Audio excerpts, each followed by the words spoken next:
The subject for today is gonna be 5 lessons I wish I knew earlier. And this is within training and more specifically calisthenics.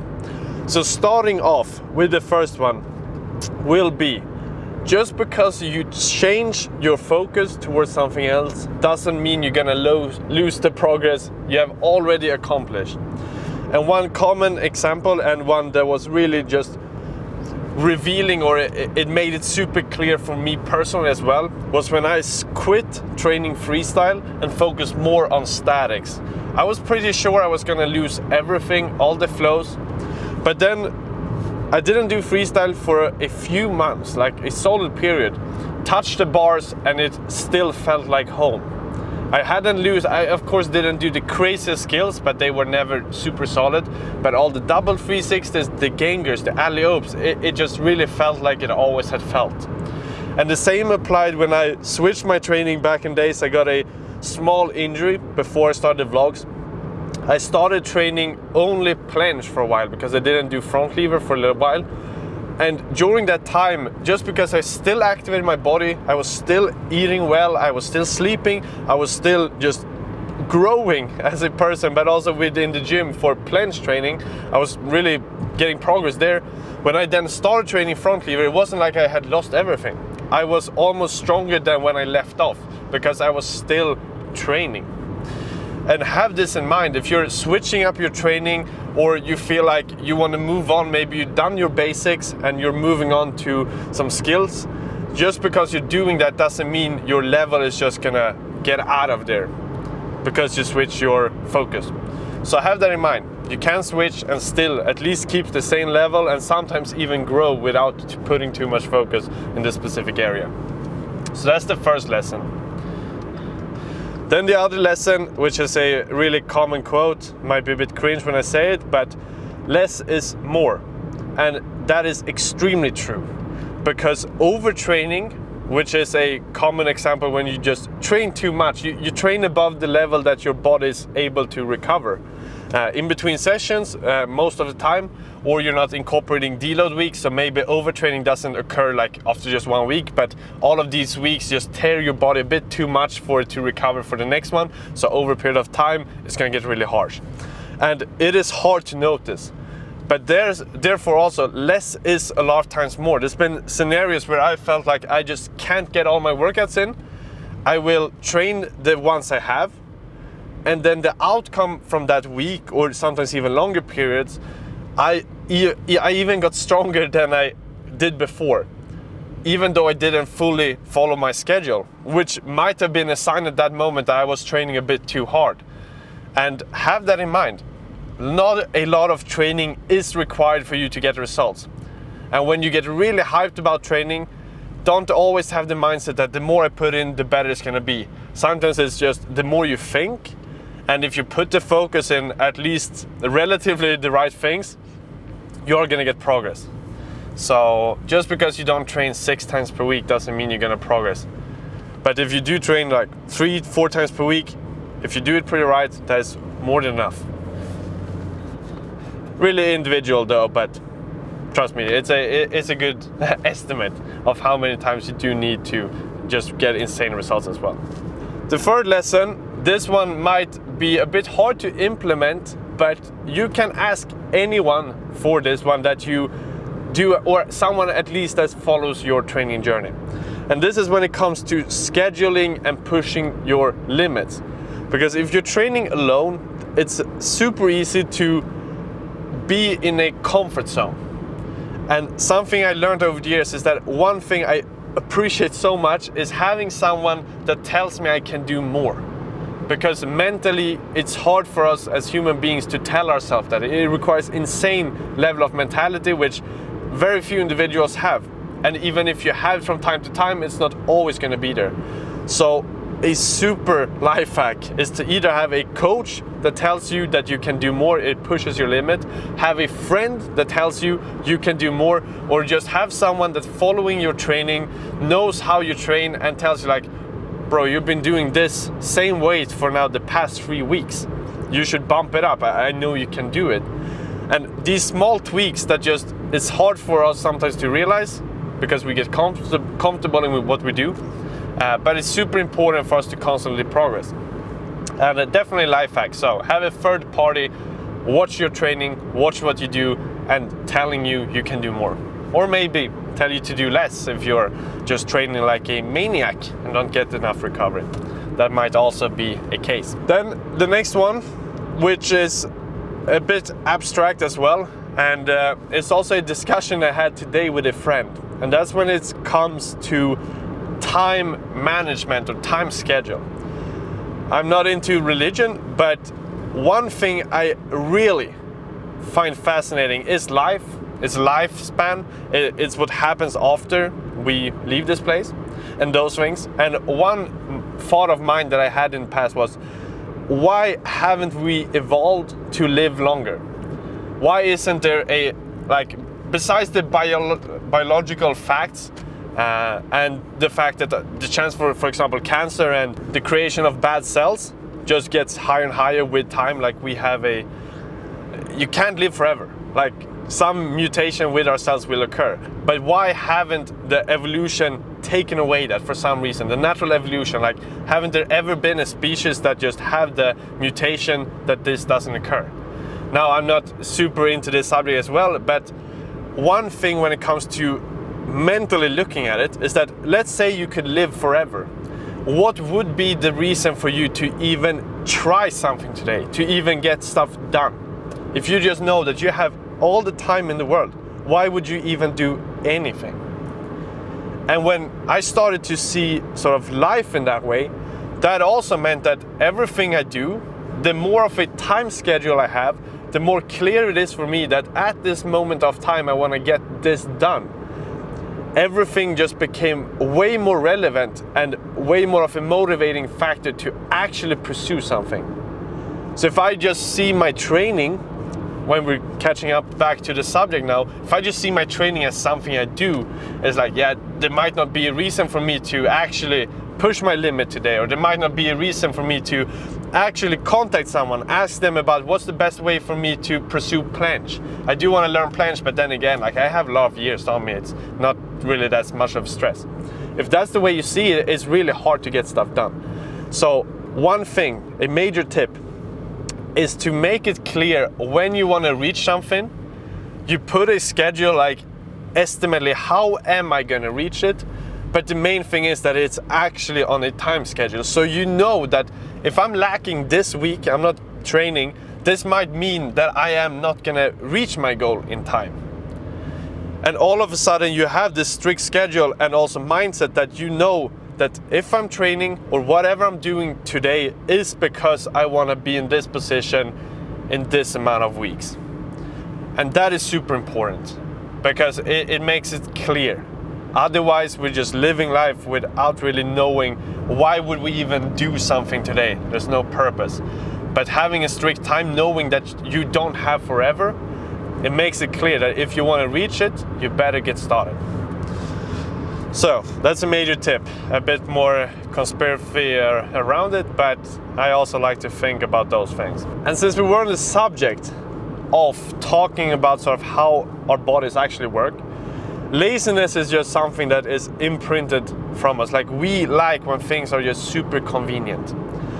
And we want to use that to our advantage as well.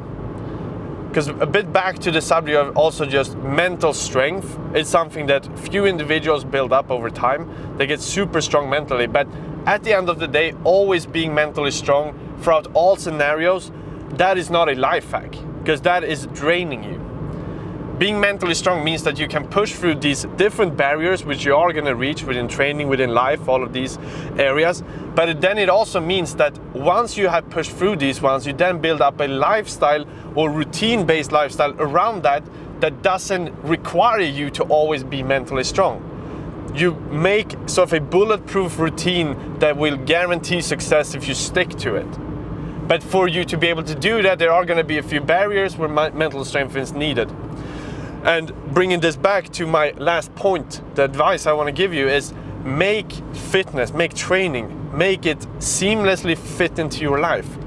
If you're coming off now, since we're in January, the beginning of the year, a lot of people getting started with training, you do want to take it serious. My best advice is make it as simple as possible. If you feel right now like, oh, I want to get really in fit, I want to be in shape. I've heard a lot of people, they train like 4 to 5 times per week, so that's what I'm going to do for the schedule. Like, trust me, your lifestyle doesn't look like that right now, especially if you come from zero background. But if you start incorporating, like, yeah, these days I do end from work a bit earlier, it will really fit well to have a workout here. Or this lunch break is extra long on Fridays. I don't know, I'm just doing example now. So here it would fit pretty perfectly. Do a like 1 hour work, I get good shower, I will eat something and then get back. It will fit seamlessly. And that's where you start. Maybe it's just 1 or 2 times per week. And then after a while, you've been doing that one, you've been staying consistent with that, which is still gonna give you a lot of results. Because remember, you did nothing before, so in contrast, it's an infinite percentage increase. And then when you have that, you can also then see, do I have any more slots in my week where I could fit in another session? But you don't know that from the beginning. And if you just take on too many sessions at once, it's gonna be really hard. And the chance of you quitting early is really high. Because then again, you haven't been in the scenario for long. So your mental strength regarding training isn't that high, but it will be. If you do it smart, start small and build up. Just like a house is built. Not just one place, you start with one brick, you build it up, and then that makes it sturdy. That was probably the shittiest metaphor I've ever done, but you get my point. And if you do it like that, you stay consistent for a long time, you really understand how your body works, when to incorporate your training. It's a seamless sort of add-on to your life right now, which is what you want to have. You don't want to make it a drastic change, because that's not how you live in right now. You want to make smooth transition, and then fitness will become a part of your training. And the same applies for anyone that's into fitness. If you want to make it even more serious, it's not always about adding more sessions in the week. It might be about optimizing the one you already have. Maybe it's regarding switching up your schedule, and do it like smoothly. Don't completely change the training structure you have, but start light and then evolve into where you want to be. So if you're coming from, let's say you're doing basic training and now you're getting started with skills, or you're coming from street lifting and now you also want to start skills, or whatever switch it is, maybe don't do a just 100% switch up and do all at once. Maybe start like a 50-50 split. You do what you did before, you add a little bit of difference, you see how your body reacts to it, and then smoothly add more and more percentages of your training towards that area, and then after a while, you are gonna be where you did wanna be, but with a really smooth transition to that place. Now I am done talking. Let's get some work done. We have plenty on the schedule. I am slightly just filled up with all the Christmas food, New Year's food, everything. So slightly heavier than usual. So let's see how that affects the body. Probably in a good way, I hope, when it comes to the strength. Since I do have a lot of carbs in my body as well, so it should be energized, but then again for Maltese and stuff, might feel heavy. But that remains to see, so I will see you guys inside the gym. And sticking to the tradition, I will start off with some one-arm handstand and also one-arm flag. I do it mainly for fun, it's not like it's my main focus. Do my warm-up, do good warm-up for the wrist. Now also some good activation for my lower back, since that's my latest injury I had. So should be ready, and just a few sets, get started, and mainly because I really enjoy it.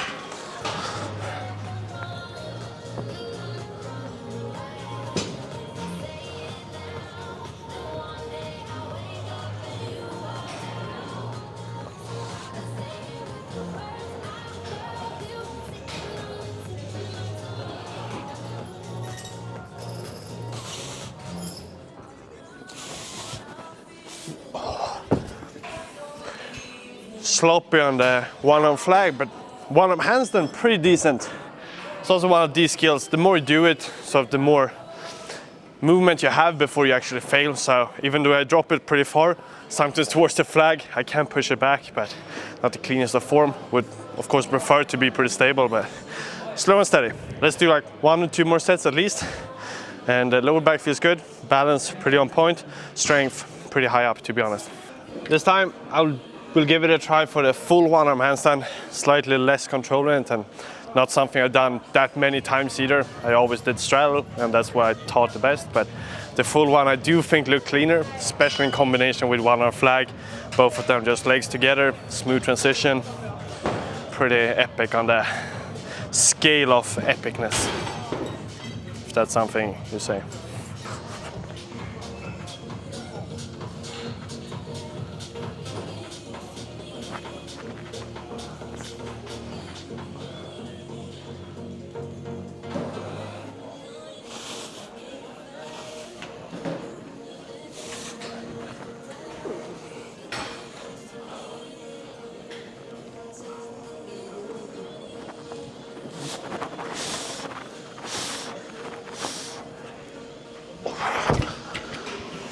Slightly better than first one, especially the flag. I don't know, the more I do it, the better connection is, but trust me, on weekdays that one is 100% fucked. You gotta have the energy level pretty high, but then once you have that, it's pretty consistent. However, I'm not gonna jinx it, but let's do one more set. We also tried this DJ function on Spotify. Like sometimes he drops some bangers and sometimes you just get these like super weird remixes. So for the heavier holds, I do tend to just stick to my normal playlist.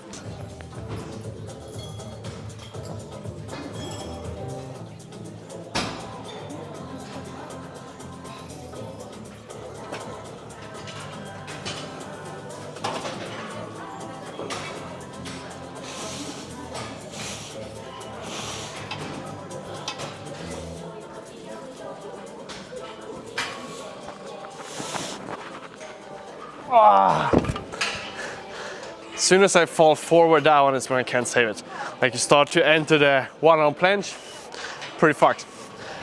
But overall, super happy with those 3 sets. Solid one-arm handstand, flag also, 1 or 2 of them were like pretty spot on. So good start.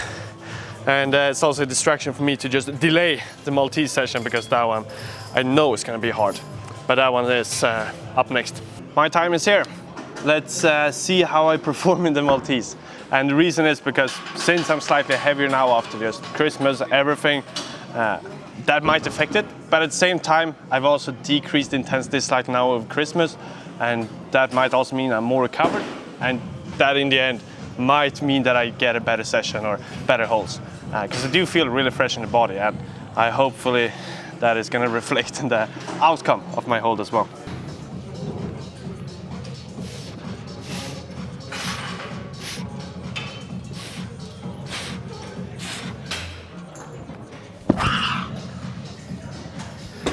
Not bad.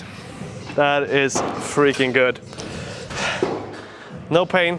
I have no wrist straps or nothing today either, and it feels really good. And the scale, before I left at home, it weighed in at 89 kg. So hitting that 90 kg mark and still doing Maltese, which might be some sort of record. I don't know if License did it, but that's pretty sick. Let's do 2 more sets.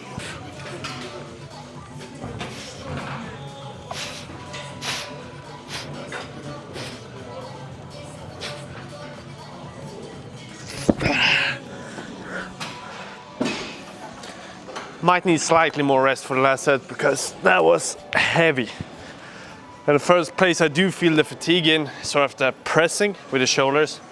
The rest of the body doesn't feel really fatigued. It just feels like you're having insane pressure there, which is clearly is, especially on the thumbs, but not necessarily that I get tired in between sets.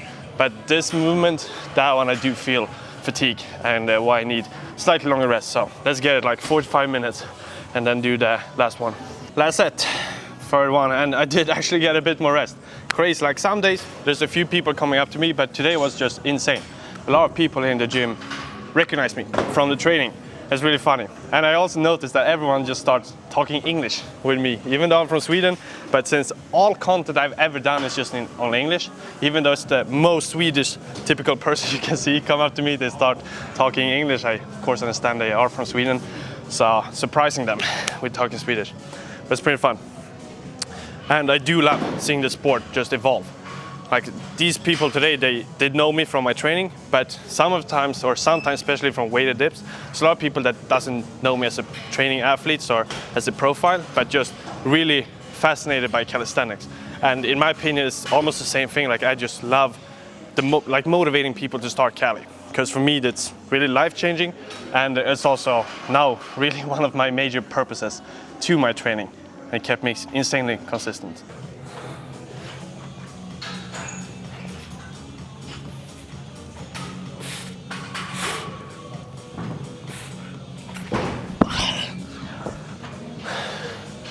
yeah, that's it for the Maltese. But super satisfied with this one as well. Handstand on point, Maltese checks it out as well. Now the only sort of hard part left is actually the supinated planche, which is always a daredevil for me. But let's give it a try, and maybe it's a good day for that one as well.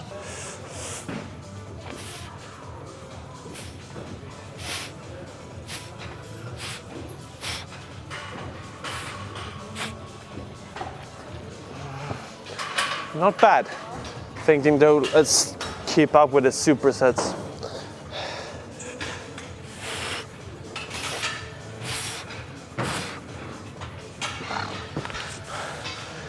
Heavy as fuck though. I don't want to say too much, but that might have been one of my best full planche holds with this resistance pad. Don't know, might have lost the retraction or the protraction I meant for the planche, but it felt good. I also pointed my toes.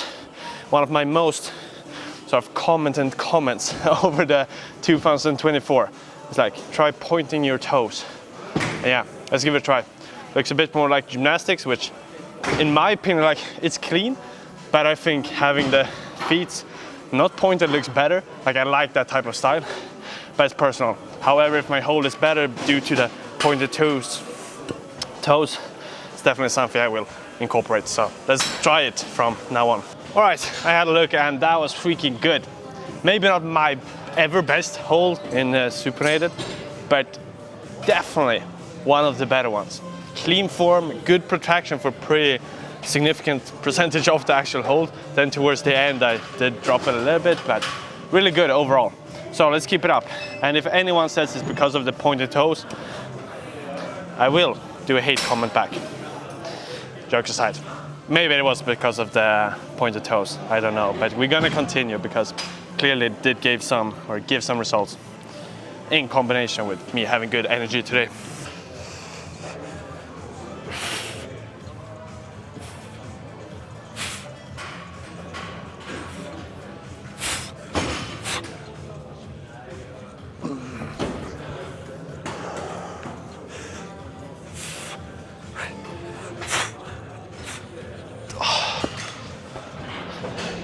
Stamina is shit, but I think the full hold was pretty alright. We only have one more left. Let's get like 4 minutes of rest and then hopefully keep it up for the last one. Last one, let's do like a full out superset. Full, straddle, advanced, tuck.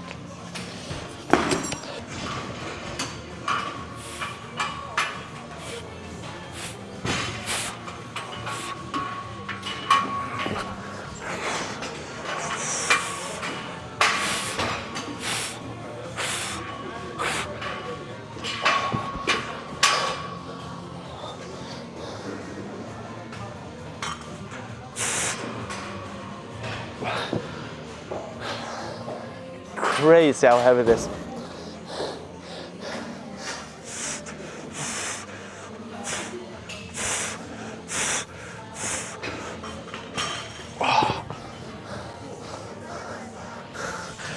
Weirdly enough also, after I've done the full, straddle feels off. After I've done the straddle, even the tuck feels off. Like you start to lose the sort of connection and knowledge of where your body actually is. So for me, it's like I keep just leaning forward. But overall, pretty satisfied. 3 sets, first one really good hold, second one I think also delivered pretty well. And then the last one, decent. But now, the big question remains, it is time for dips. So let's see if I can break a record as well. We're doing 100 kg for reps, but let's see if we can break like 9, maybe even 10 on the first one.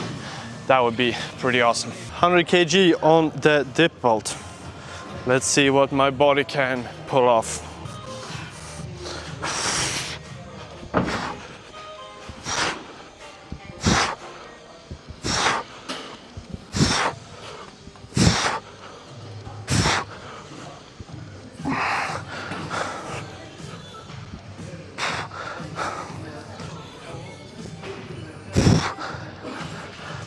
Ten reps. Maybe lacking a little bit on the depth from the last one, but this is after destruction in handstand, destruction in Maltese, destruction in planche. Holy fuck, that was a good set. Let's just see if we can keep it up. I think that's the major question.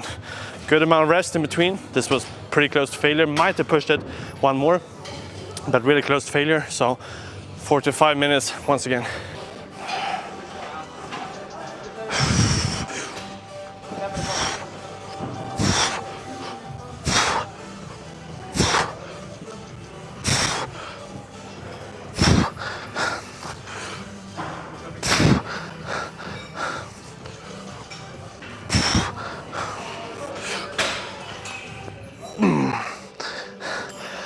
I think I would settle with 9 for this one.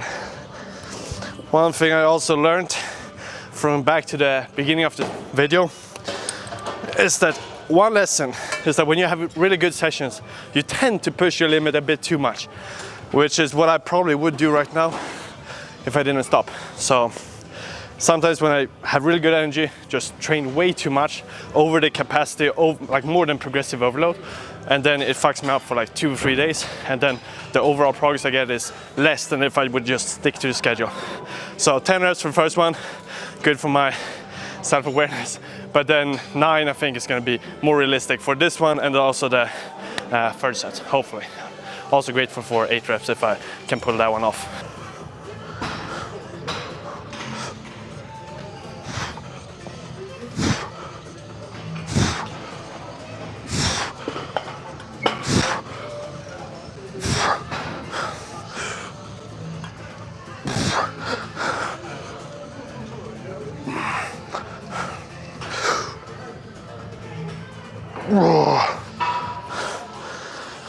Maybe not full range on the last one, but 10 reps, 9, 9. That's freaking solid for being in the end of the workout. And I will take it with joy. I'm super satisfied. If you stayed around this far, I do want to give you a favor. I have a calisthenics masterclass, which I have shown in the past, but in 2025, a lot of things are going to be added there.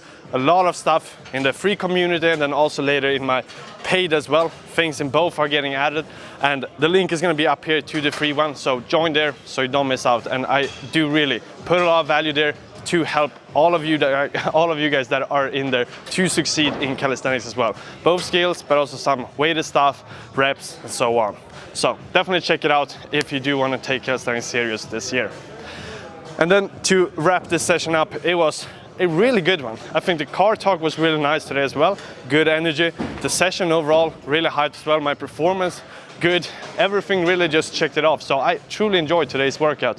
And yeah, super happy with the outcome. Good start. I don't think I've ever started a year in this good of a shape. I'm always a bit off after sort of Christmas, after not being able to train freestyle for a while. I was a bit low last year because that's when we sort of know that we didn't have any place to train. Then I have adapted and right now I'm starting the year in a really good shape, high level statics, and just really feel a lot of hype before this year. So truly awesome, and I really hope you enjoyed this video. If you're new to the channel, make sure to hit like and subscribe as well so you don't miss other videos because there are a lot of them coming. See you in the next one. Choo-choo!